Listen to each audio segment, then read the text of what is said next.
Hello friends, কেমন আছেন সবাই? এস এস সাগর ব্লগে আপনাদের অনেক অনেক স্বাগত। প্রথমেই জানাই সবাইকে শুভ সরস্বতী পূজার প্রীতি ও শুভেচ্ছা।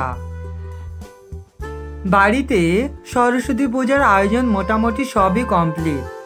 এবার শুধু ঠাকুরমশাই আসার অপেক্ষায়। আমরা যতটা পেরেছি গুছিয়ে রেখেছি। আর এই যে আমাদের মাতৃ প্রতিমা, মাকে যেন খুব সুন্দর লাগছিল। কিছু সময় অপেক্ষা করার পর ঠাকুরমশাই চলে এলেন।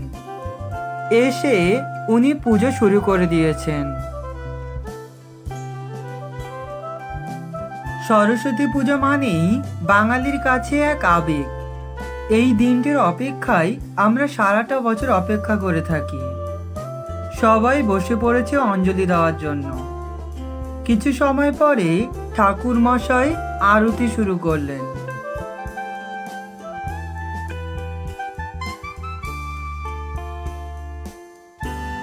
আমাদের অঞ্জলি দেওয়া হয়ে গিয়েছে। এরপর ঠাকুরমশাই বসে পড়লেন হোমযজ্ঞ করার জন্য। দেখুন হোমকুণ্ডের আগুন কতটা উপরে উঠছে।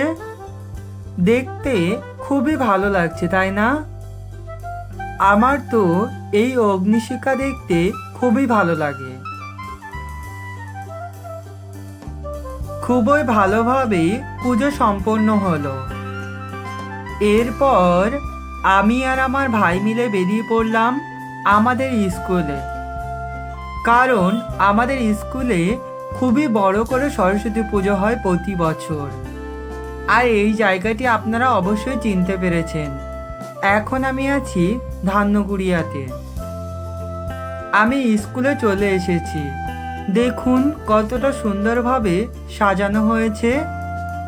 আর যদি রাতের বেলা আসা হয় তাহলে তো আরো সুন্দর লাগবে। চারিদিকে হরেক রকম লাইট দিয়ে সাজানো হয়েছে। স্কুলে যাওয়ার পর আমার কিছু বন্ধু বান্ধবীদের সাথেও দেখা হয়েছিল অনেক দিন পর।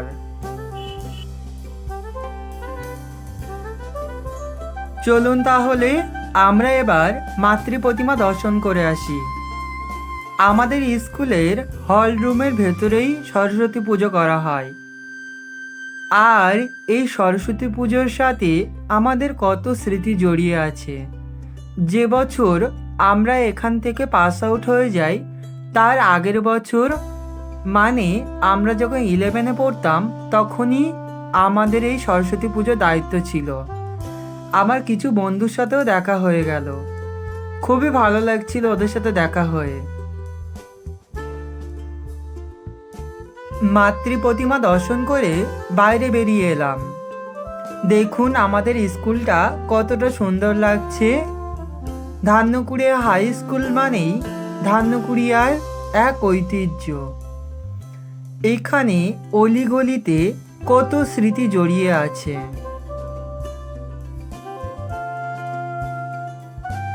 স্কুল থেকে ঘুরে আবার বাড়িতে চলে এলাম।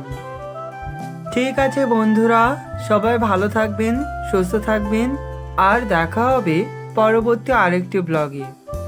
আর আমার ভিডিওটি যদি আপনাদের ভালো লেগে থাকে একটি লাইক, কমেন্ট আর শেয়ার করতে একদম ভুলবেন না। Thank you.